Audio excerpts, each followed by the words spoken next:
الحمدللہ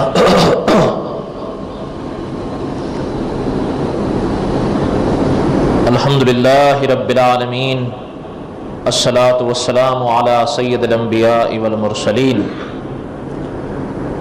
اما بعد، اعوذ باللہ من الشیطان الرجیم، بسم اللہ الرحمن الرحیم۔ وَإِذْ قُلْنَا لِلْمَلَائِكَةِ اسْجُدُوا لِآدَمَ فَسَجَدُوا إِلَّا إِبْلِيسَ أَبَى وَاسْتَكْبَرَ وَكَانَ مِنَ الْكَافِرِينَ۔ صدق اللہ العظیم وبلغنا رسولہ النبی الکریم،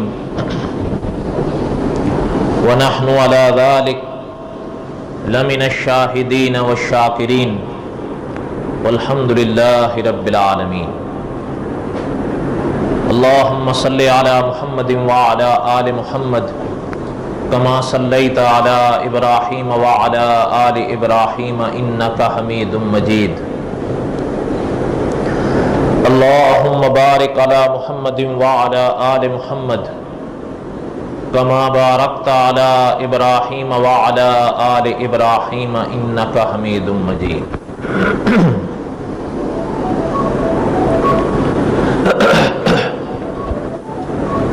ہم اللہ تعالی کی توفیق سے قصص الانبیاء کا ایک سبق پڑھ رہے ہیں۔ دعا کریں اللہ تعالی اس کو قبول فرمائے۔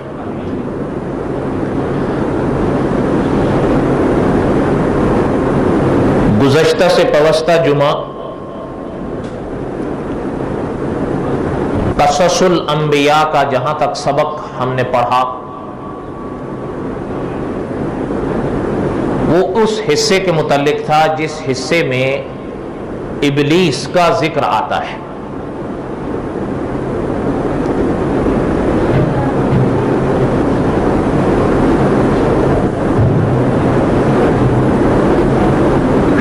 حضرت آدم علیہ السلام کے واقعے میں اللہ تعالیٰ نے اس کا ذکر فرمایا ہے۔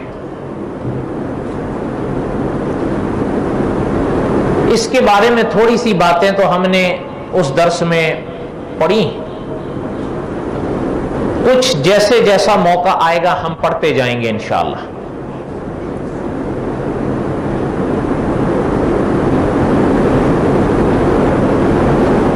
اس کا نام کیا ہے، اس کا لقب کیا ہے، اس کی کچھ مختصر سی تفصیل ہم نے گزشتہ درس میں عرض کر دی۔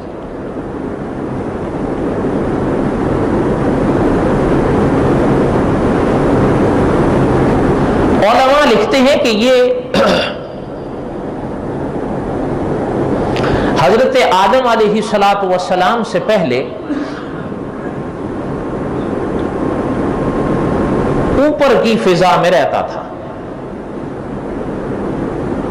فرشتوں کے ساتھ۔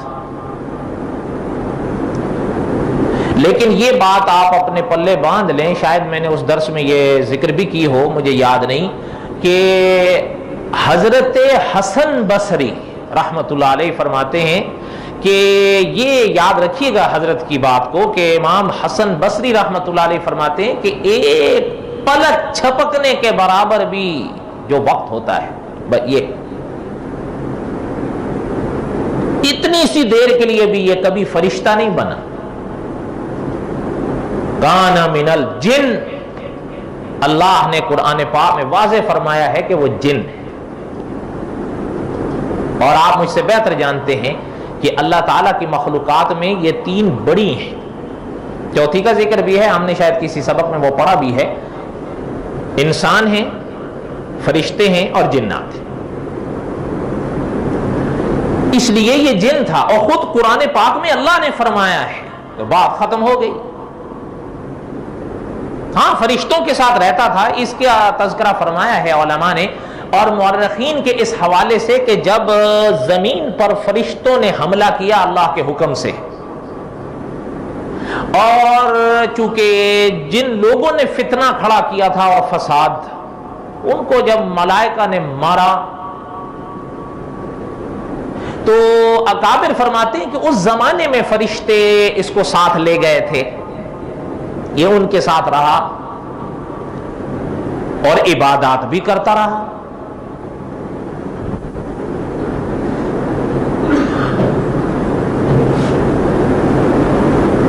تین چیزیں اس کے بارے میں بڑی مشہور رہی ہیں کہ عاقل تھا، عابد تھا، عالم تھا۔ عقل ہو تو انسان عاقل بنتا ہے، عبادت کرے انسان تو عابد بنتا ہے، علم رکھے انسان تو عالم بنتا ہے۔ علماء کا فیصلہ یہ ہے کہ یہ تینوں چیزیں تھیں اس کے اندر، البتہ چوتھی چیز نہیں تھی، اور وہ نہ ہونے کی وجہ سے اس کا بیڑا غرق۔ اس کا شاید کچھ حصہ میں آخر میں پڑھ دوں انشاءاللہ اگر موقع رہے گا تو۔ اب ذرا یہ باتیں ذہن میں رکھتے ہوئے ذرا اس واقعے کو سنیں جو قرآن پاک کی اس آیت میں اللہ تعالیٰ نے ارشاد فرمایا کہ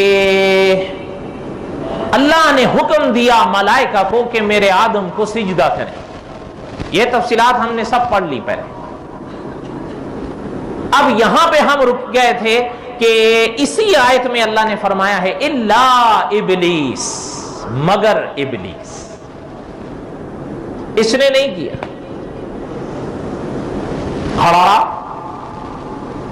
ابا واستکبر وکان من الکافرین۔ قرآن پاک کے اس مقام میں تو یہاں تک کا تذکرہ ہے، لیکن قرآن پاک میں ایک دوسرے مقام پر اللہ تعالی نے تفصیل بیان فرمائی۔ یہ اللہ کی شان ہے، اللہ اپنے کلام میں کہیں اجمال بیان فرماتے ہیں، کہیں تفصیل بیان فرماتے ہیں۔ ایک واقعہ اجمال کے ساتھ ہوگا ایک جگہ، تو وہی واقعہ تفصیل کے ساتھ ہوگا دوسری جگہ، اور کہیں کہیں اگر تفصیلات قرآن پاک میں نہیں ہے کسی مسئلے کی تو احادیث طیبہ ان کی تفصیل بیان کر دیتی ہے۔ اس لیے یہ اصول اور یہ بات ہمیشہ یاد رکھیے گا اکابر کی کہ ایک چھوٹا سا سوال، حدیث کی تعریف کیا ہے؟ ایک تو ہے نا حدیث کا لغوی اور اصطلاحی معنی، وہ اپنی جگہ۔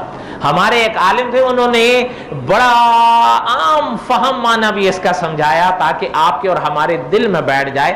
جب سوال یہ ہوا کہ جی حدیث کس کو کہتے ہیں تو مولانا نے فرمایا، اللہ تعالیٰ انہیں سلامت رکھیں، فرمایا کہ حدیث قرآن کو دیکھنے کے لیے آنکھیں ہیں۔ اگر آپ قرآن پاک کو دیکھنا چاہتے ہیں، آپ قرآن پاک کو پڑھنا چاہتے ہیں، آپ قرآن پاک کو سمجھنا چاہتے ہیں تو ان آنکھوں کی آپ کو ضرورت ہوگی۔ بعین ہی اگر آپ قرآن پاک کو پڑھنا چاہتے ہیں، قرآن پاک کو سمجھنا چاہتے ہیں تو آپ کو احادیث طیبہ کی آنکھوں کی ضرورت پڑے گی۔ اتنے مسائل ہیں، اللہ تعالیٰ نے حکم دیا ہے، تفصیلات بیان نہیں فرمائی، ان کی تفصیلات احادیث طیبہ میں۔ بہرحال یہ تو ایک وسیع موضوع ہے، اپنے موقع پر آئے گا انشاءاللہ۔ کہنے کا مقصد یہ تھا کہ قرآن پاک نے دوسرے مقام پر اس واقعے کو تفصیلاً بیان فرمایا، کئی مقامات پر بیان فرمایا۔ جب اللہ تعالیٰ نے فرشتوں کو حکم دیا، اور یاد رکھیں کہ قرآن پاک نے فیصلہ فرمایا ہے کہ خدا کے تمام فرشتوں نے سجدہ کیا، یہ کھڑا ہو گیا۔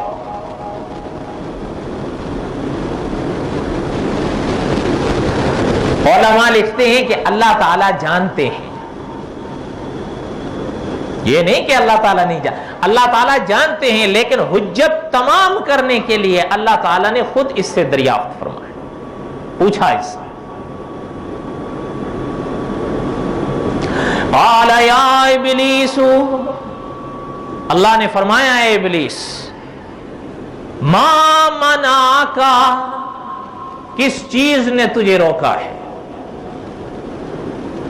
ان تسجدا، کہ تو سجدہ کرے، لما خلقت بیدی، میرے اس آدم کو جس کو ہم نے اپنے دونوں ہاتھوں سے بنایا ہے۔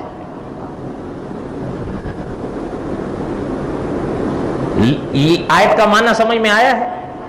ہاں، لیکن یہ ساتھ میں رکھیے جو علماء مفسرین نے لکھا ہے کہ اللہ تعالیٰ جانتے ہیں، لیکن حجت تمام کرنے کے لیے اللہ پوچھتے ہیں۔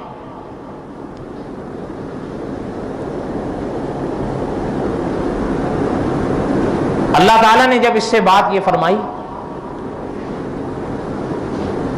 کہنے لگا، قالا کہنے لگا، انا خیر منہ، میں اس سے اچھا ہوں۔ اس سے مراد حضرت آدم، ان سے مراد، قالا کہنے لگا، انا خیر منہ، میں ان سے اچھا ہوں۔ یہ دعویٰ ہو گیا نا۔ اچھا، اب اس کی دلیل ذرا سنیے۔ اس نے جو دعویٰ کیا اس پر اس نے باقاعدہ دلیل پیش کی۔ کہنے لگا، خلقتنی من نار، آپ نے مجھے آگ سے بنایا ہے، وخلقتہ من طین، آپ نے ان کو مٹی سے بنایا ہے۔ آگ یوں اٹھتی ہے، یہ تو یوں پڑی رہتی ہے۔ آگ میں اٹھان ہے، اس لیے جس میں اٹھان ہو وہ افضل ہوتا ہے، تو میں ان سے افضل ہوں۔ میں افضل ہو کے مفضول کو کیسے سجدہ کروں؟ اس کا دعویٰ اور دلیل سمجھ میں آئی آپ؟ حضرت آدم کھڑے ہیں، سن رہے ہیں کیا کہہ رہا ہے۔ اچھا، پتہ ہے اس نے یہ بات تو کہی، اللہ تعالیٰ نے تو جو جواب دیا نا وہ تو تھا نا حاکمانہ۔ اللہ کی تو شان ہی نرالی ہے۔ قال، اب اللہ نے فرمایا، فاخرج منہا، نکلو یہاں سے، فإنک رجیم۔ آپ ایک لفظ بار بار پڑھتے ہیں، تھوڑا سا ذہن میں اس کو تازہ کر لیجئے، اعوذ باللہ من الشیطان، یہ لفظ یہیں سے آ رہا ہے، ذرا غور کر کے سنیے گا۔ قال فاخرج، اللہ نے فرمایا نکلو یہاں سے، منہا، یہاں سے، فإنک رجیم۔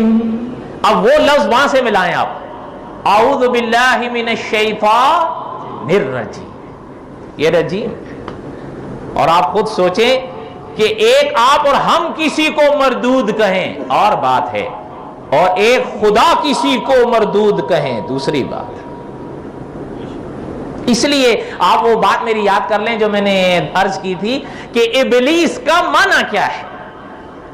اب جیسے اس مقام پر بھی اللہ نے فرمایا نا کہ ابا واستکبر، اور پھر یہاں پر کیا، الا ابلیس، اور یہاں پر کیا فرمایا، قال یا ابلیس۔ اب ابلیس کا معنی یاد کریں جو میں نے اس درس میں بتایا تھا کہ جس میں رتی بھر بھی کوئی امید کی رمق نہ ہو خدا کی رحمت، وہ ابلیس۔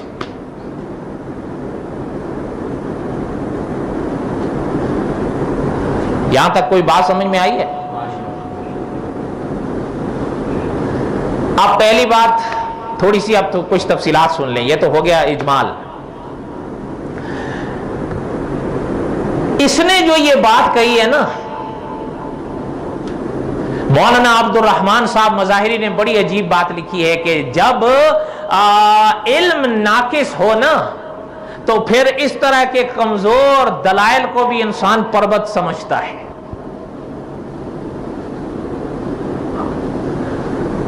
ایک بات، دوسری بات، حضرت نے فرمایا کہ علت یہ نہیں تھی کہ کون افضل ہے کون ادنا ہے، ان میں کون اعلیٰ ہے کون ادنا ہے، علت یہ نہیں تھی۔ اس لیے نظر اس پر نہیں جانی چاہیے تھی کہ میں اعلیٰ ہوں یا حضرت آدم اعلیٰ ہیں، بلکہ نظر اس پہ جانی تھی کہ اللہ کا حکم کیا ہے۔ جب اللہ کا حکم یہ ہے کہ سجدہ کرو، بات ختم ہو گئی۔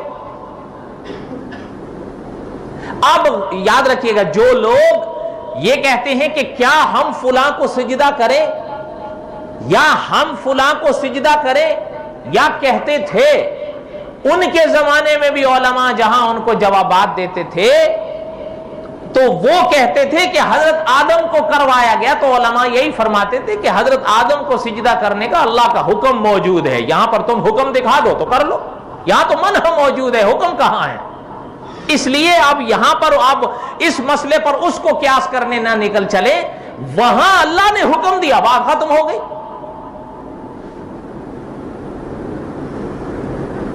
آپ اور ہم ابھی انشاءاللہ تھوڑی دیر میں نماز ادا کریں گے۔ کیوں کریں گے؟ اس لیے کہ یہ اللہ کا حکم ہے۔ اور کچھ دیر پہلے ابھی مجھ سے ایک صاحب نے پوچھا کہ جی میں نفل پڑھ لوں، میں نے کہا نہیں پڑھو۔ کیوں؟ تب زوال کا وقت چل رہا تھا، پڑھ سکتے تھے؟ نہیں۔ جب اللہ نے حکم دیا ہے پڑھیں گے، جب اللہ نے منع کیا ہے تو نہیں پڑھیں گے، بات ختم ہو گئی۔ مفتی محمد تقی عثمانی صاحب لکھتے ہیں کہ ہم نے یہ نہیں دیکھنا ہے کہ آپ اور ہم کیا کرنا چاہتے ہیں، بلکہ ہم نے یہ دیکھنا ہے کہ ہمارے اللہ کیا چاہتے ہیں۔ ان کا حکم ہے نماز پڑھو تو پڑھیں گے، ان کا حکم ہے نہیں پڑھو تو نہیں پڑھیں گے۔ اچھا، اب سورہ فاتحہ آپ اور ہم ہر رکعت میں پڑھتے ہیں اور پڑھنی چاہیے، اگر امام ہے یا منفرد ہے پڑھنی چاہیے، بغیر اس کے امام اور منفرد کی نماز تو نہیں ہوگی۔ لیکن ایک انسان اگر ایک دفعہ فاتحہ پڑھ کے فارغ ہو جاتا ہے، اب پھر اس کا دل کرتا ہے کہ یار سورہ فاتحہ کی تو اتنی عظیم عظمت ہے، میں کیوں نہ پھر پڑھ لوں۔ اگر یہ پھر سے پڑھ لے گا تو اس کی پہلے پڑھی والی بھی چلی جائے گی۔ کیوں؟ تب اللہ کا حکم تھا، اب نہیں۔ اس لیے ہم نے اپنے دل کو نہیں دیکھنا کہ ہمارا دل کیا کہہ رہا ہے، ہم نے اللہ کا حکم دیکھنا ہے کہ ہمارے اللہ کا حکم کیا ہے۔ بات سمجھ میں آئی ہے؟ یہ چیز ذہن میں رکھ لیں۔ اب علت یہ نہیں تھی کہ کون اعلیٰ ہے کون ادنا ہے، اللہ معاف کرے، علت یہ دیکھنا تھا کہ بھائی حکم خداوندی کیا ہے۔ جب حکم آ گیا اللہ کا کہ آدم کو سجدہ کرو، بات ختم ہو گئی۔ پھر انا خیر منہ، اس کا کیا معنی رہ گیا؟ اور پھر خلقتنی من نار وخلقتہ من طین، اس دلیل کا کیا مقام رہ گیا؟ دوسری بات بھی سن لیں، شیخ الحدیث و تفسیر مولانا محمد ادریس کاندلوی رحمت اللہ علیہ، یعنی کیا کہنے ہیں، جن علماء نے ان سے کو پڑھا ہے یا ان کو سنا تھا اس اپنے زمانے میں، اب تو زمانے گزر گئے، لیکن آج بھی ان کی کتابیں آپ اٹھا کر دیکھیں تو پتہ چلتا ہے کہ ایک انسان اللہ کی عنایت سے علم کے کس مقام سے بول رہا ہے۔ جب اس نے یہ بات کہی نا، پتہ ہے حضرت رحمت اللہ علیہ نے اپنی تفسیر میں اس کی اس دلیل کے جو اس نے دلیل پیش کی نا کہ میں کیوں نہیں کر رہا ہوں، میں تو افضل ہوں آدم سے، اور دلیل میں پیش کیا اپنے آگ کا بنا ہوا ہونا، اور حضرت آدم کے لیے پیش کیا مٹی کا بنا ہوا ہونا۔ آپ یقین کریں اس کے اس دعوے اور دلیل کو لکھ کر مولانا محمد ادریس کاندلوی رحمت اللہ علیہ نے 9 دلائل لکھے ہیں کہ یہ دعویٰ ہی غلط ہے۔ کتنے دلائل؟ 9 دلائل لکھے ہیں، ان میں سے ایک سنا دوں آپ کو، ان میں سے ایک سنیں۔ 9 دلائل لکھے ہیں، ان میں سے ایک حضرت نے یہ لکھا ہے، فرماتے ہیں تھوڑا سا اگر عقل کو دبا کر دیکھو تو ایک دانہ ہم مٹی میں اگر سما دیں تو وہ 100 بن کے ابھرتا ہے۔ اللہ نے مٹی میں یہ تاثیر رکھی ہے، لیکن آپ ایک ایک آگ کے اندر اگر اس 100 کو ڈال دو وہ جلا کے بھسم کر دے گی۔ پھر آپ خود موازنہ کریں کہ افضل ان میں کون سا ہے۔ ایک بات۔ دوسری بات، حضرت نے جو دلیل نمبر 9 لکھی ہے، آپ یقین کریں وہ اتنی علمی ہے کہ حضرت نے وہاں 2 مثالیں پیش کی ہیں، ایک انبیاء کی اور دوسری ملائکہ کی، لیکن بہرحال میرے حال میں اس کی تفصیل کا یہ موقع نہیں ہے، آپ سمجھیں گے ہی نہیں وہ، اس لیے۔ لیکن بہرحال میں نے طلبہ کے لیے اشارہ کر دیا کہ اگر کوئی طالب علم اس مقام کو پڑھنا چاہے، کیونکہ دیکھیں قرآن پاک میں یہاں پر اس کا یہ جواب موجود نہیں ہے جو وہ کہہ رہا تھا نا کہ خلقتنی من نار وخلقتہ من طین، اس لیے میں نہیں کر رہا ہوں کہ میں ان سے افضل ہوں۔ قرآن پاک میں تو فرمایا گیا کہ نکل یہاں سے، لیکن اگر کسی طالب علم کے ذہن میں یا کوئی اس سے سوال کرے تو مولانا ادریس کاندلوی رحمت اللہ علیہ نے دلائل کے ساتھ، اور کتنے دلائل دیے حضرت نے؟ 9۔ حضرت کی تفسیر ہے تفسیر معارف القرآن، اس کی جلد نمبر 1 ہے صفحہ نمبر 26 ہے، 27 ہے، 28 ہے، ان 3 صفحات پر حضرت نے وہ 9 دلائل لکھے ہیں، جس کا دل چاہے وہاں پڑھ لے۔ خیر بہرحال اس کا خلاصہ یہی ہے کہ حضرت آدم علیہ السلام سے افضل ہونے کا جو اس کا دعویٰ تھا وہ دعویٰ ہی غلط تھا۔ بات سمجھ میں آئی؟ حضرت آدم کی شان کا کون مقابلہ کرے گا؟ وہ تو یعنی فرشتوں کے استاد بن کے اترے ہیں، آپ اور ہم نہ جانے، ایک الگ بات ہے۔ اچھا اگلی بات یہ بھی سن لیں کہ میں نے جو ابتدا میں کہی کہ علماء فرماتے ہیں کہ اگر اس کی تاریخ کو پڑھ کے دیکھیں نا ابلیس کو، تو یہ عاقل بھی تھا، عابد بھی تھا، عالم بھی تھا، البتہ چوتھی چیز کی کمی رہ گئی جس سے مار کھا گیا، اور وہ معنی جو حضرت نے بیان فرمایا، اگر اس کو آپ سنیں مولانا مظاہری کی الفاظ میں تو آپ کو سمجھ میں آئے گا، جیسے حضرت نے فرمایا ہے نا کہ علت یہ نہیں تھی کہ اعلیٰ کون سا ہے، علت یہ تھی کہ دیکھنا یہ ہے کہ خدا کا حکم کیا ہے۔ جب اللہ نے حکم دے دیا بات ختم ہو گئی۔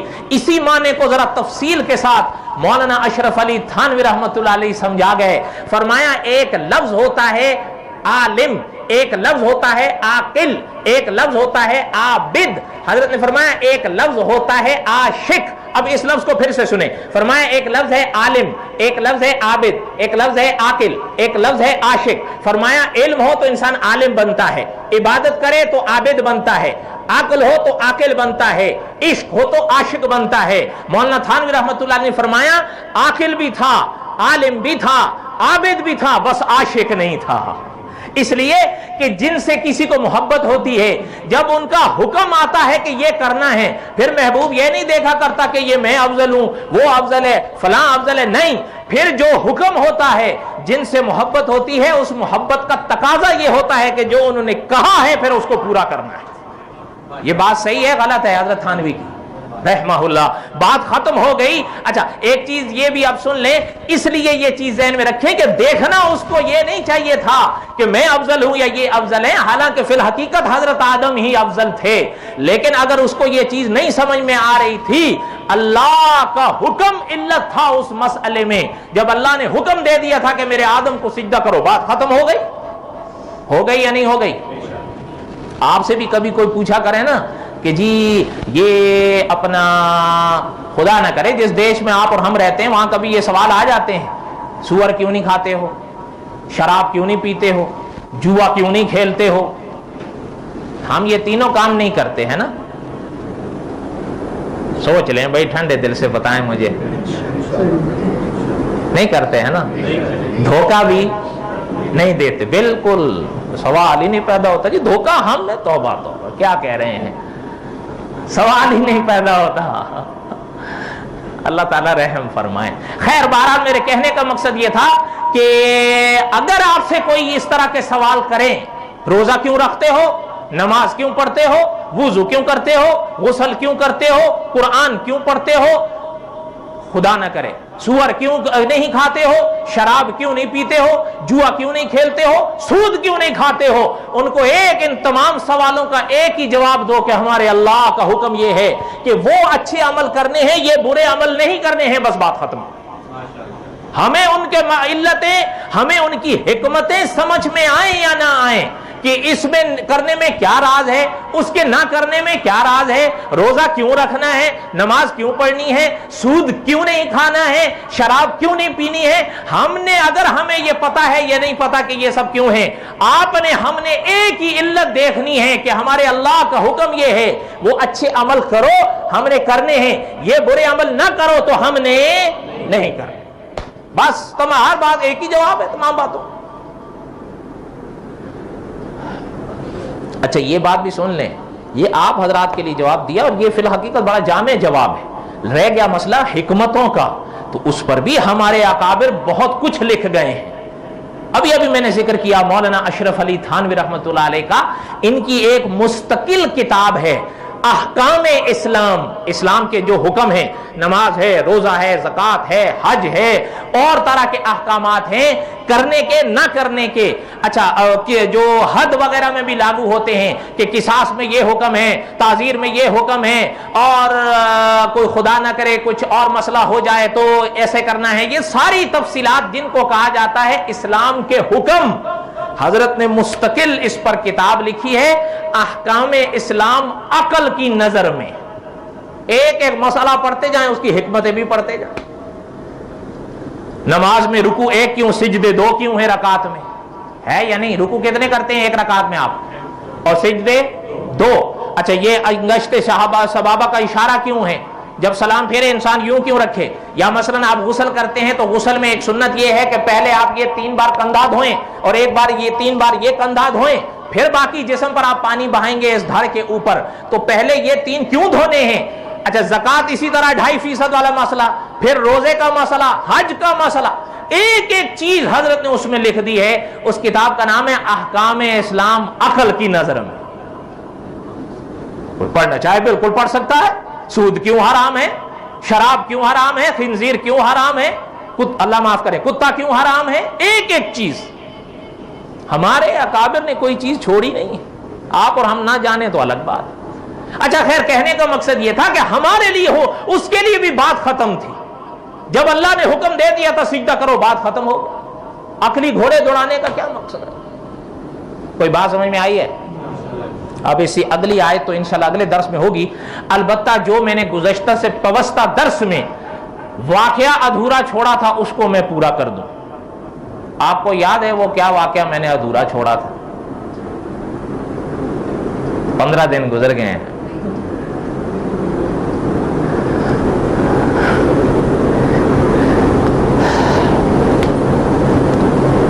واقعہ یہ چھوڑا تھا کہ اللہ کی رحمت بے انتہا، اللہ کی بخشش بے انتہا. اس لیے مایوس مت ہوا کرو. مولانا تھانوی رحمۃ اللہ علیہ فرماتے ہیں اگر کوئی انسان گنہگار ہے نا اور دل میں یہ خیال آ جاتا ہے کہ میرے تو اتنے گناہ ہیں، تو علماء فرماتے ہیں گھبراؤ نہیں، یہ تو شیطانی وسوسہ ہے جو تمہیں توبہ کرنے سے روک رہا ہے. اپنے دل کو یہ بات کہو، اپنے وسوسے کو یہ بات کہو کہ میرے گناہ جتنے بھی ہو ان کی ایک حد ہے، اللہ کی رحمت اور بخشش کی کوئی حد نہیں ہے یا نہیں؟ اللہ تعالیٰ کی رحمت اور بخشش کی کہاں حد ہے؟ وہ ذات لامحدود ہے. اللہ کو یعنی بے مثل و بے مثال ذات ہے. ہم ان سے محبت کر کے تو دیکھیں. آج پتہ ہے مجھے بڑا افسوس ہوتا ہے، مدتیں ہو گئیں تقاریر پہ لوگ بلاتے ہیں کرتے ہیں، سب لوگ کہتے ہیں، کوئی کہے گا سیرت پر تقریر کرو، کوئی کہتا ہے صحابہ پر کرو، کوئی کہتا ہے روزے پر کرو، کوئی کہتا ہے نماز پر کرو، کوئی کہتا ہے جہاد پر کرو. اہلاً سہلاً، ہم ان احکامات کے کوئی منکر نہیں ہیں، لیکن آج تک مجھے تجربہ نہیں ہوا کہ کوئی ہم سے یہ کہے کہ خدا پر تقریر کرو.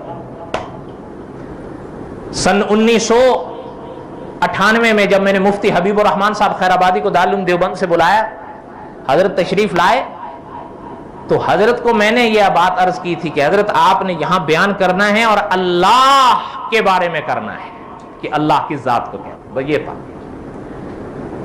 وہ بیان، میرے پاس اب بھی محفوظ ہے اس زمانے. اس لیے اللہ تعالیٰ کے بارے میں بہرحال خیر اللہ تعالیٰ ہمیں ہدایت بخشے. مقصد یہ تھا کہ اللہ کی رحمت بے انتہا، اور سچ پوچھیں تو اس ذات کی بخشش کے ذریعے کی امید پر ہی تو جی رہے ہیں ہم کہ شاید وہ بخش. اب سوال یہ ہوتا ہے کہ کیا اس کے لیے بخشش کے کوئی اللہ نے راستہ نہیں رکھا؟ بلکہ یہ تو محاورہ ہے اور بڑا مشہور محاورہ ہے، اور آپ نے یہ پڑھا اور سنا ہوگا کہ اللہ کی بخشش بہانے ڈھونڈتی ہے. تو کیا اس کے لیے کوئی نہیں ہے؟ یاد آیا؟ اب یہاں پہ روکے تھا ہم. سنیے، میں نے آپ کو بتایا تھا کہ کتابوں میں ایک واقعہ ملتا ہے. البتہ مفتی محمد تقی عثمانی صاحب کا فیصلہ یہ ہے کہ وہ بظاہر لگتا یہ ہے کہ وہ اسرائیلی واقعہ ہے، لیکن بہرحال ہے بڑا سبق آموز واقعہ. اور اسرائیلی واقعہ کون سا ہوتا ہے وہ میں نے ابتدا میں بتا دیے تھے، کچھ مسائل یا کچھ حوالے، وہ شاید آپ کو یاد ہو. سنیں، واقعہ یہ ہے کتابوں میں کہ حضرت موسیٰ علیہ السلام کے زمانے کی بات ہے کہ حضرت کوہ طور پر تشریف لے جا رہے تھے اللہ تعالیٰ سے ہم کلام ہونے کے لیے. چلتے چلتے راستے پہ یہ مل گیا تو کہنے لگا کہ اللہ کے کلیم کہاں جا رہے ہیں؟ حضرت موسیٰ علیہ السلام نے فرمایا کوہ طور پر جا رہے ہیں، اللہ سے ہم کلام ہونا ہے. کہنے لگا جب آپ جا ہی رہے ہیں تو ایک کام میرا بھی کر لیجیے. حضرت نے فرمایا کہو. کہنے لگا کہ آپ اللہ سے پوچھیں میری طرف سے میرے لیے کہ میں تو مردود ہو گیا, مجھے تو آج بھی یاد ہے, لیکن اللہ تو ہر ایک کے لیے راستے بخشش اور مغفرت اور رحمت کے رکھتے ہیں, میرے لیے کوئی اللہ نے راستہ نہیں رکھا, میرے لیے بس ابدی جہنم ہے. اللہ کے کلیم نے فرمایا کہ میں یہ سوال تو حال میں اللہ تعالیٰ سے پوچھوں گا. حضرت موسیٰ علیہ السلام یہ بات ارشاد فرما کر چل دی. جب آئے کوہ طور پر, علماء لکھتے ہیں شان اللہ کی کہ حضرت موسیٰ بھول گئے, شیطان کا یہ جو پیغام تھا اس کا ظہور ہو گیا, ذہن سے وہ بات ہٹ گئی. اللہ تعالیٰ نے جو بات ارشاد فرمانی تھی اپنے کلیم سے ہم کلام ہوئے, اور جب حضرت موسیٰ علیہ السلام رخصت ہونے لگے تو علماء فرماتے ہیں اللہ نے خود فرمایا کہ میرے کلیم اور کوئی بات تو نہیں ہے جو آپ نے ہم سے کہنی, وہ ذات و علیم بذات الصدور ہے نا. یاد رکھیے یہ تو خود اللہ تعالیٰ نے قرآن, پتہ نہیں لوگوں نے کیسے عقیدے اور نظریے اپنے بگاڑ لی, اور اللہ نے تو خود قرآن میں فرمایا ہے, اور معنی ہے اس آیت کا, مفہوم ہے اس آیت کا, جہاں تم دو ایک ہوتے ہو سمجھو دوسرا اللہ ہے, جہاں دو ہوتے ہو سمجھو تیسرا اللہ ہے, جہاں چار ہوتے ہو سمجھو پانچواں اللہ ہے. اللہ جی اگر ہم ایک کم 100 ہو تو فرمایا 100واں اللہ ہے. فرمایا اللہ جی اگر ہم ایک کم کروڑ ہو تو فرمایا کروڑواں اللہ ہے. اللہ کی تو شان یہ ہے, یاد رکھیے گا جیسے ان کی شان کو شیان ہے. فرمایا میرے کلیم کو کوئی یاد کر لو, کسی نے کوئی پیغام تو نہیں دیا. اب یہ بات جب اللہ نے ارشاد فرمائی تو علماء نے حضرت موسیٰ کو یاد آ گیا, فرمانے لگے کہ اللہ ہاں راستہ چلتے مجھے ابلیس ملا اور اس نے یہ پیغام دیا ہے مجھے, میرے ذہن سے وہ نکل گیا تھا اللہ, لیکن مجھے اب آپ کے اشارے سے مجھے یاد آ گیا. اس نے یہ کہا ہے کہ آپ سے میں یہ عرض کروں کہ کیا آپ نے اس کی مغفرت بخشش کے لیے کوئی راستہ نہیں رکھا, کیا کوئی ایسا راستہ نہیں ہے کہ وہ اختیار کر کے اپنے گناہ بخشوا لے آپ سے. جیسے اگر حضرت آدم کے بیٹوں سے اگر کوئی قصور ہوتا ہے, توبہ آپ نے اس کے لیے راستہ رکھا ہے, وہ توبہ پر چل کر آپ سے اپنے گناہ بخشوا سکتا ہے. تو اس کے لیے بھی اللہ کو راستہ نہیں, وہ یہ پوچھ رہا. اللہ تعالیٰ نے فرمایا میرے کلیم بالکل ہے, کیوں نہیں ہے, ہم سب کے لیے غفور ہیں, ہم سب کے لیے رحیم ہیں. فرمایا اللہ کیا فرمایا جاؤ اور اس کو کہو کہ اس کی بخشش کا ایک ہی راستہ ہے, لا تبدیل لکلمات اللہ, اللہ کے کلمات نہیں بدلا کرتے. فرمایا اس کو ہم نے اپنے دربار سے مردود کر کے نکالا اس لیے تھا کہ ہم نے اسے حکم دیا تھا میرے آدم کو سجدہ کرو, تو میرے آگے کہنے لگا تھا کہ خلقتنی من نار وخلقتہ من طین, اور انکار کر گیا تھا. اللہ نے فرمایا اس وقت بھی ہمارا وہ حکم اس کے لیے باقی تھا, آج بھی ہمارا وہ حکم اس کے لیے باقی ہے, جا کے میرے آدم کی قبر پر سجدہ کر لے, ہم اس کو بخش دیں گے. ہماری وہی بات ہے. اچھا علماء نے فرمایا قصہ مختصر, اس میں کئی چیزیں آپ کو سنا سکتا ہوں لیکن وقت نہیں ہے, خلاصہ بس سن لیں. حضرت موسیٰ بڑے خوش ہوئے کہ یہ تو بڑا آسان راستہ ہے, واپس تشریف لائے تو بیٹھا ہوا مل گیا. اٹھ کے کہنے لگا ہاں اللہ کے کلیم بتائیں کوئی مسئلہ حل ہوا. حضرت کلیم بڑے خوش, اور یاد رکھیے گا خدا کی مخلوق پر جب عنایت خدا کی ہو تو خدا کے نبی بہت خوش ہوتے ہیں, بہت خوش ہوتے ہیں. اچھا فرمایا کہ آپ کے لیے تو اللہ نے بڑا آسان راستہ پیدا کر دیا. کہنے لگا وہ کیا؟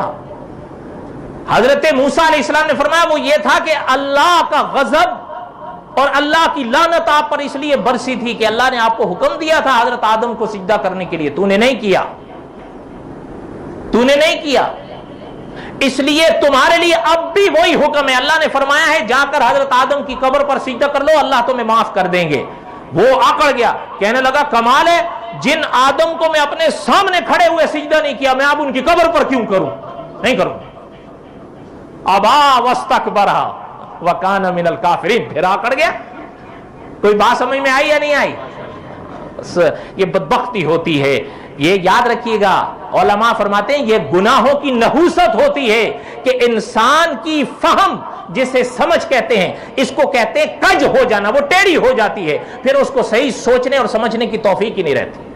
ایک ہوتا ہے کم فہم جو کم سمجھتا ہے، ایک ہوتا ہے کج فہم جو الٹا سمجھتا ہے۔ مفتی محمد ساجد قریشی صاحب فرماتے ہیں کم فہمی کے علاج ہے، کج فہمی کا کوئی علاج نہیں ہے۔ جو نہیں جانتا یا کم جانتا ہے آپ اس کو بتاؤ وہ جان لے گا، لیکن جو ٹیڑھا سوچتا اور سمجھتا ہے وہ کبھی نہیں مانے گا۔ ایسا ہی ہے یا نہیں؟